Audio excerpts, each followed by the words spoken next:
ಪರಶುರಾಮನ ಆಯುಧ ಕೊಡಲಿ ಅಂತ ಎಲ್ಲರಿಗೂ ಗೊತ್ತು. ಆದ್ರೆ ಆ ಕೊಡಲಿ ಇನ್ನೂ ಈ ಒಂದು ಜಾಗದಲ್ಲಿ ಇದೆ. ಮತ್ತೆ ಈ ಆಯುಧವನ್ನ ಎತ್ತಲು ಪ್ರಯತ್ನ ಮಾಡಿದ ಎಷ್ಟೋ ಜನ ಮರ್ಮವಾಗಿ ಸತ್ತೋಗಿದ್ದಾರೆ ಅಂದ್ರೆ ನೀವು ನಂಬ್ತೀರಾ? ಈ ಕೊಡಲಿ ಜಾರ್ಖಂಡ್ನ ಟಾಂಗಿನಾಥ್ ಧಾಮದಲ್ಲಿದೆ. ಪುರಾತತ್ವ ಇಲಾಖೆಯವರು ಇದರ ಬಗ್ಗೆ ಕೇಳಿ ಹೊರಗೆ ತೆಗೆಯಲು ಭೂಮಿಯನ್ನಾಗಿದಾಗ ಆ ಜಾಗದಿಂದ ಸಾಕಷ್ಟು ಚೇಳುಗಳು ಬಂದು ಕೆಲಸಕ್ಕೆ ತಡೆ ಉಂಟು ಮಾಡುತ್ತೆ.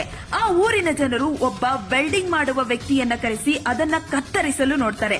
ಆದ್ರೆ ಆ ವ್ಯಕ್ತಿ ಕಟ್ ಮಾಡೋಕ್ಕೂ ಮುಂಚೆನೆ ಮರ್ಮವಾಗಿ ಸತ್ತೋಗ್ತಾನೆ. ನಂತರ ಆ ಊರಿನ ಜನರಿಗೆ ಕಾಯಿಲೆ ಬಂದು ಒಬ್ಬೊಬ್ಬರಾಗಿ ಸಾಯ್ತಾ ಇದ್ರು.